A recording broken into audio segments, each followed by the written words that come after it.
지금으로부터 1517년 10월 30일 날 독일의 비텐베르크에 있는 성당문에 한 젊은이가 95개조의 반박문을 적어서 문에 걸어 둔 것이 도화선이 되고 촉발제가 되어서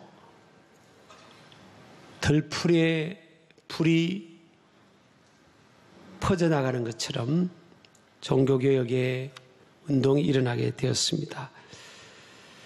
그 젊은이는 마르틴 루터라는 젊은이인데 수도사였습니다. 부모의 집을 방문했다가 큰 벼락을 맞게 됩니다.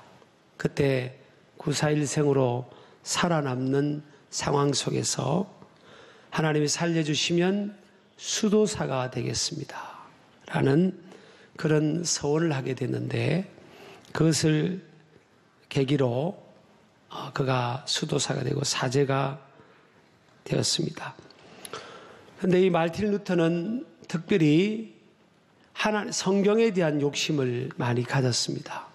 그래서 도서관에 가면 하나밖에 없었던 그 당시에 성경을 거의 독점하다시피 하면서 성경을 읽고 연구를 하던 차제에 로마 그 당시 캐톨릭과 교양청에 신앙적으로 끊어가는 그런 방향이 너무 하나님의 말씀과 맞지 않는 거예요. 그 중에 면죄부 판매라는 것이 있었고 성직을 매매하는 그런 일들이 있었습니다. 성직 매매는 대표적인 케이스가 브란덴부르크 선제후의 아들이었던 알브레히트라는 젊은이가 있었는데 23세 젊은이인데 돈을 주고 마그데부르크 대주교가 됩니다.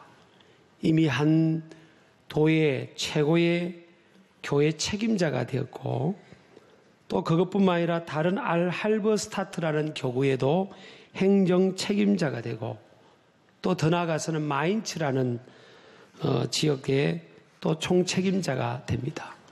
한 사람이 한 지역에만 국한돼야 함에도 불구하고 불법적인 이런 상황들이 일어나게 되었습니다. 그리고 나이가 너무 어린데 이미 대주교가 되는 그런 일이 있게 됐죠. 이 알브레히트가 상업금융가문의 최고의 가문이었던 푸거 가문에서 돈을 많이 빌려옵니다. 빌려와가지고 로마 교황청에 그에게 돈을 도네이션을 하면서 최고의 교회 책임자가 되고 또 그 돈을 갚기 위해서 로마 교황청으로부터 면죄부를 판매할 허락을 받게 됩니다.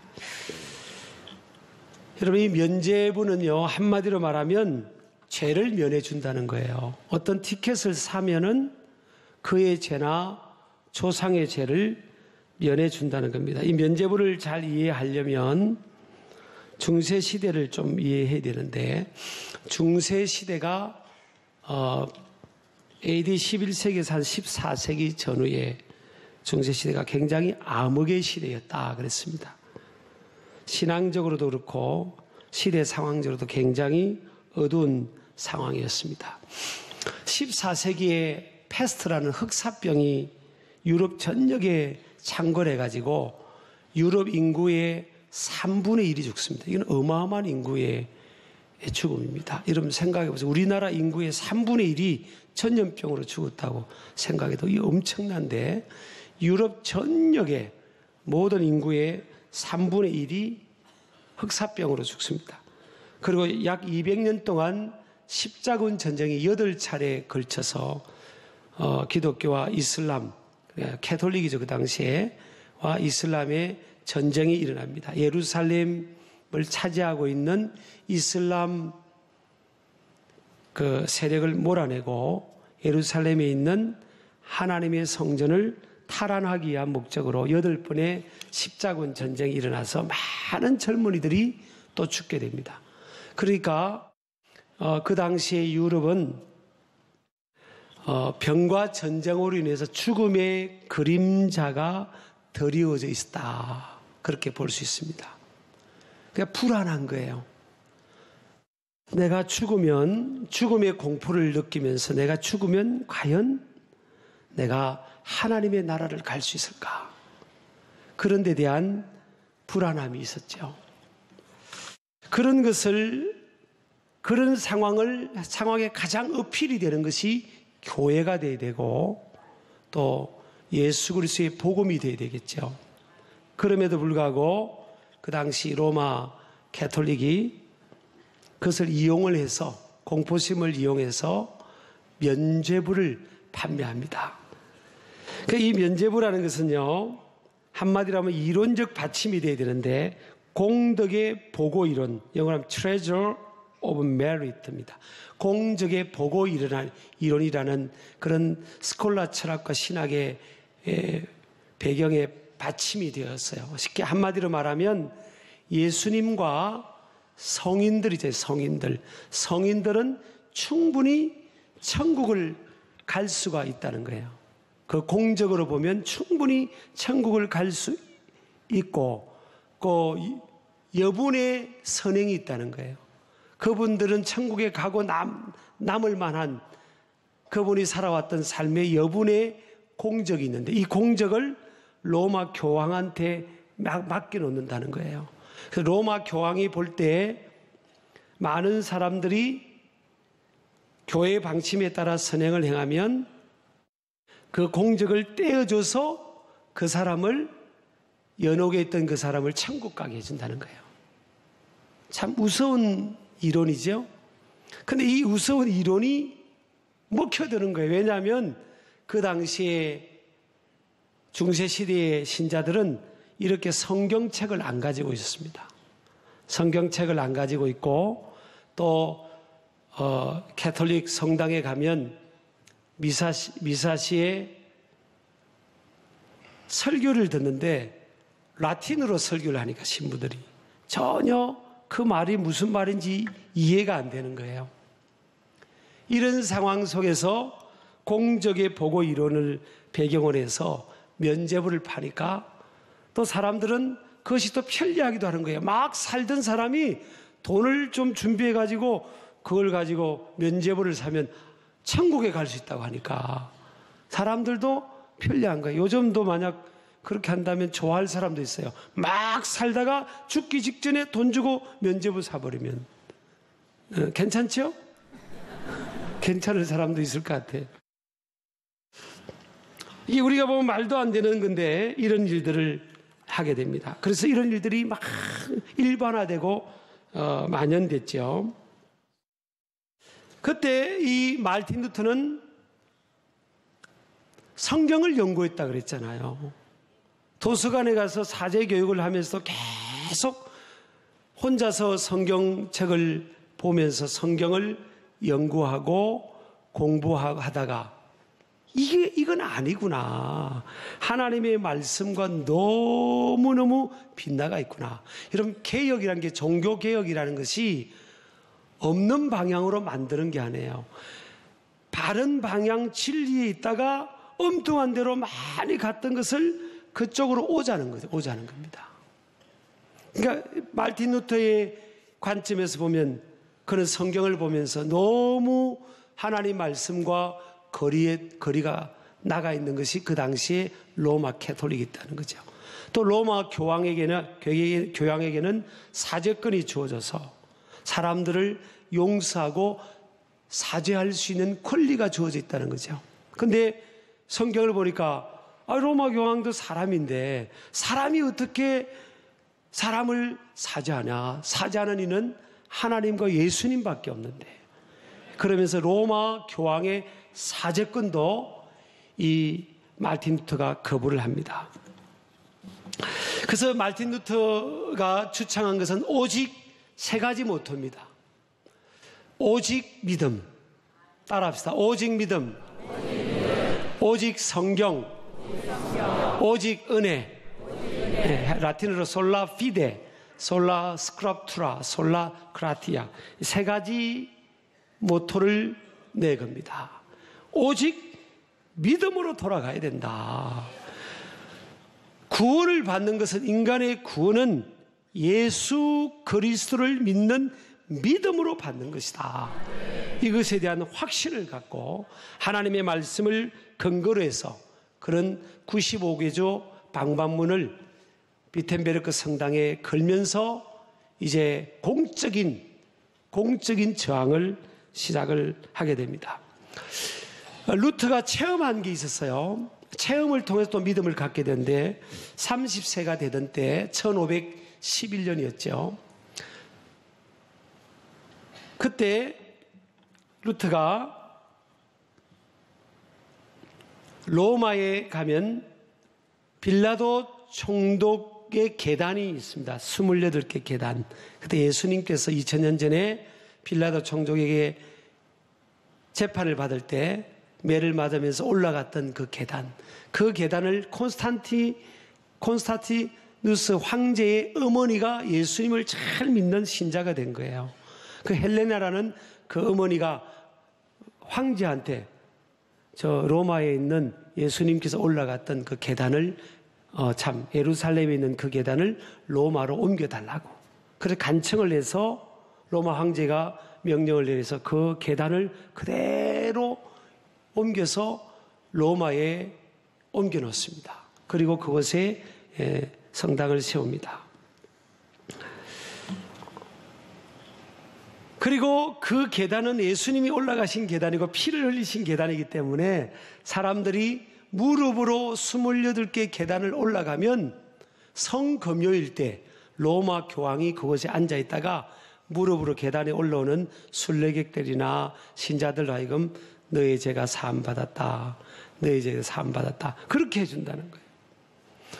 그래서 이 루터도 성순환일 날 로마에 가서 1511년도죠. 무릎으로 그 계단을 올라갑니다. 저도 한번 올라가 봤어요. 실험 삼아 구원받으려고 올라간 건 아니고 그냥 한번 실험적으로. 근데 올라가기 힘들더라고요. 계단의 간격이 높고 어려워요. 너무 고통스러운 거예요. 그래 몸의 육체의 고통을 가하면서 그것으로 인해서 하나님 앞에 용서를 받는 그런 논리죠. 그래서 루터가 중간쯤 올라가다가 로마서 아까 읽었던 1장 16, 17절 말씀이 확 떠올란 겁니다. 하나님께서 성령님이 역사하셨죠. 오직 의인은 믿음으로 말미암아 살리라. 이 말씀이 깃전을 서친 거예요. 그래서 루터가 올라가다가 벌떡 일어나가지고 계단을 내려가 버렸습니다. 구원은 믿음으로 받는구나. 예수 그리스도를 믿는 믿음으로 구원을 받는구나. 믿음 플러스 알파가 아니구나. 고해성사를 하거나 또 선행의 대가를 지불하거나 면죄부를 사거나 그런 걸 통해서 구원받는 게 아니구나. 오직 예수님을 구세주로 믿는 그 믿음, 그것을 통해서 구원이 주어지는구나 하는 것을 확신을 하게 됐죠. 여러분, 예수님께서 십자가 위에서 고난당하시고 운명하시기 직전에 다 뭐라고 했죠? 다 이루었다. 영어로 하면 that is finished. 헬라어로 테텔레스타이. 다 이루었다.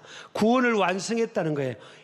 죄인된 인류를 구원하기 위한 모든 죄의 대가를 다 지불했다. 이런 뜻입니다.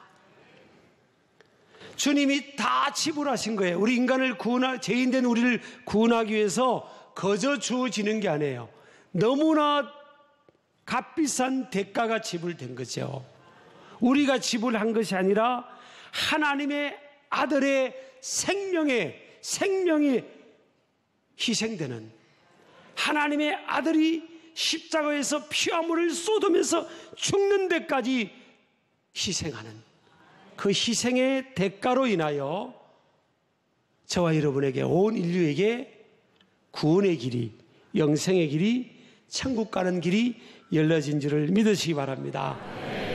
그러니까 하나님의 아들의 고난 당하시고 희생함으로 인하여 자신을 내어줌으로 임하여 우리에게 의가, 거룩함이 임한 겁니다. 이 의가 거룩함이죠.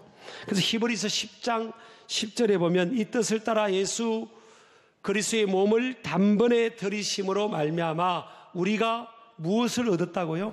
거룩함을. 거룩함은 우리가 쟁취한 게 아니고 사는 게 아니고 아들 예수 그리스도를 통해서 그분이 단번에 들이심으로 그 거룩함이 우리에게 주어진 겁니다. 의가 우리에게 주어진 거예요. 그래서 이신덕의입니다. 이신칭의. 믿음으로 말미암아 믿음으로써 의를, 거룩함을 얻은 거예요. 우리가 우리 공로로 쟁취한 게 아니에요. 그래서 오직 믿음을 말틴 루터가 주창했습니다. 믿음 플러스 알파는 없다. 오직 믿음, 솔라 피데다. 두 번째는 오직 성경이다. 따라합시다. 오직 성경. 스크립트라 하죠. 오직 영어로 스크립션입니다. 오직 성경. 그 당시 아까 말씀드린 것처럼 신부들은 설교할 때 라틴어로 해버리는 거예요. 독일에 있는 교회라도, 독일에 있는 독일 말하는 신자라도 라틴어로 해버리니까 무슨 말을 하는지를 모르는 겁니다. 성경도 못 읽게 돼 있고요. 루트가 그 사실을 알고 이거는 아니다. 왜냐하면 요한계시록 1장 3절에 보면 하나님 말씀을 읽는 자, 듣는 자, 그 가운데 기록한 것을 지키는 자들이 복이 있다고 그랬습니다. 이 예언의 말씀을 읽는 자와 듣는 자와 그 가운데 기록한 것을 지키는 자는 복이 있다. 그럼 하나님의 말씀을 읽고 듣고 들어야 되고 읽어야 되고 그래야 그 말씀을 따라 지켜 행하니까 이건 아니다. 이건 잘못된 시스템이다. 그래서 루터가 11주 만에 독일어 신약 성경을 번역을 합니다. 대단한 열정입니다. 그리고 1534년도에는 신구약 성경을 117점의 사파를 들어간 신구약 성경을 출간을 합니다. 루터 전후에, 마르틴 루터 전후에 성경이요 1456년 성경 한 권의 값이 얼마인가 하면 7천만 원에서 7천만 원. 소 14마리 사는 값이에요. 이렇게 성경이 비싸게 쳐졌습니다. 여러분, 우리가 이때 안 태어난 게 얼마나 감사한지 모르겠습니다. 그렇죠? 1534년경은요, 성경 한 권의 값이 소 2.5마리, 1,300만 원. 그런 가격이 됐습니다. 그 다음에 1734년 가서는 이제 훅뚝 떨어집니다. 성경 36권의 값이 소 한 마리 가격이니까 성경 한 권이 14만 원 정도. 여러분, 7천만 원 안 주고 성경 사서 얼마나 감사해요. 성경의 권위가 신앙생활의 최종권입니다. 거북이나 자라가 목을 쏙 숨기는 것처럼 우리의 지식이 있고 경험이 있고 가치관이 있고 세계관이 있어도 하나님의 말씀에 권위가 임하면 그 말씀 앞에는 우리 모든 것이 내려져야 됩니다. 믿으시기 바랍니다. 그래서 저와 여러분 얼마나 감사해요. 성경 읽을 수 있죠. 또 제가 여러분 딴 나라 말로 설교하면 어떻게? 그죠? 참 우리가 이게 여러분 이게 바로 돌아온 겁니다, 사실은. 참 보면요, 이게 지도자들이 우리의 근대사도 보면 국민을 우민화하려고 하는 그런 유혹이 있었잖아요. 이거 유혹인 겁니다. 그 당시에 이 교회 지도자들이 이거 돈이 필요하니까 돈이 필요하죠. 돈이 필요하니까 이렇게 국민들의 신자들의 눈을 어둡게 해가지고 이렇게 면죄부를 팔고 성경을 못 읽게 하고 그냥 그렇게 한 거죠. 그럼 쉽게 끌어갈 수 있다고 생각한 거죠. 근데 이건요, 사실 유혹입니다. 저와 여러분도 그런 유혹에 빠지지 않기를 주의 이름으로 축복합니다. 세 번째는요, 오직 은혜입니다. 은혜. 솔라 그라티아, 오직 은혜. 은혜라는 것은요, 값없이 거저 주어지는 것이죠. 영어로 하면 for nothing이죠. for nothing은 영어 사전 찾아보면 거저 주어지는 것, 공짜로, 이런 뜻이잖아요. 하나님께로부터 우리가 구원도 영생도 축복도 거저 받은 거예요. 우리가 은혜를 강조하다 보면 모든 게 은혜니까, 하나님의 은혜로 용서하니까 그럼 우리가 마음대로 살아야 되냐? 그렇지 않습니다. 은혜를 깨달은 사람요, 깊이 은혜를 깨달은 사람들은 그 은혜를 준 대상을 향해서 헌신하게 돼 있어요. 기쁨과 자원하는 마음으로 헌신하게 돼 있습니다. 은혜인지를 모르면 이것이 의무감으로 주어지는 거죠. 저는 신앙생활도 여러분 삶도 은혜를 깨달아야 됩니다. 하나님이 주신 은혜다. 여러분, 저와 여러분이 받은 게 다 은혜인 겁니다. 은혜. 내가 쟁취한 거라 생각하면 욕심 갖게 되지만 다 은혜다. 모든 게 은혜이기 때문에 여러분, 우리가 주님이 원하시면 드릴 수 있고 또 나눌 수 있는 거죠. 왜? 은혜니까. 하나님이 그저 나한테 주셨고 맡겨주신 거니까. 저는 우리 신길 교회가, 제가 담임 목회자로 있는 동안 이 은혜를 좀 저부터 깊이 은혜에 젖어야 되겠다, 그런 생각을 하고요. 모든 게 은혜니까, 우리에게 주어진 게 다 은혜잖아요. 그래서 은혜니까 은혜를 흘려보내야 될 거 아니에요. 은혜를 흘려보내세요. 저도 하나님께 받은 게 많고요, 여러분도 받은 게 많은 거예요. 우리 교회도 받은 게 많잖아요. 저는 매년 선교비라든지 구제비라든지 다음 세대 아이들을 키우는 이 교육비라든지 이런 거는 매년 늘어나기를 원합니다. 좀 아멘 좀 크게 하세요. 매년 늘어나서 선교하고 구제하고 아이들 키우고 계속 이렇게, 주는 자가 복이 있다고 했잖아요. 주라 그리하면 줄 것이니 곧 후이되어 흔들어 넘치도록 하여 너희에게 안겨준다. 주는 자가 복이 있는 겁니다. 거저 받았으니까 거저 주는 겁니다. 모든 게 뭐라고요? 은혜입니다. 그래서 이 세 가지 정신이, 그럼 세 가지 정신이 오늘날 우리에게 뭘 의미하냐는 거예요. 오직 믿음, 따라합시다. 오직 믿음, 오직 성경 말씀, 오직 말씀, 그 다음에 오직 은혜. 그럼 오늘 이 세 가지 이 정신이 우리에게 뭘 의미합니까? 자, 종교개혁은 뭐라고 했어요? 벗어났던 것에서 다시 찾아간 것이잖아요. 근데 그게 강력한 영향력을 발휘했잖아요. 자, 오직 믿음, 오직 말씀, 오직 은혜, 이거로 살자는 거예요. 오늘날 저와 여러분도 하나님 믿는다면서, 예수님 믿는다면서 생활 속에서는 믿음은 별개로 사는 삶은 안 된다는 거예요. 믿음을 가지고 살자는 거예요. 믿음으로 말하고 믿음으로 생각하고 믿음으로 행하자는 거예요. 하나님 믿으면서도 교회만 딱 벗어나면 걱정하고 염려하고 그렇게 살지 말자는 거예요. 아멘 합시다. 아멘. 주님께 다 맡기는 거예요. 아멘이죠? 오직 의인은 뭐로 산다고요? 돈이 아니에요. 돈으로 사는 게 아니에요. 오직 의인은 뭐로 산다고요? 믿음으로 사는 겁니다. 따라합시다. 주여, 믿음을 주시옵소서. 또 무슨 정신이에요? 오직 말씀입니다. 말씀을 벗어나서 교회 공동체가 엉뚱한 데로 가 있었던 것이 말씀으로 돌아가자는 운동이 종교개혁 운동이었잖아요. 여러분, 하나님의 말씀을, 우리가 하나님을 믿으면서도 너무나 말씀 없이 말씀을 뒷전에 두고 살아가지 않았는지 한번 돌아보자는 거죠. 우리 자신을 한번 개혁해 보자는 거예요.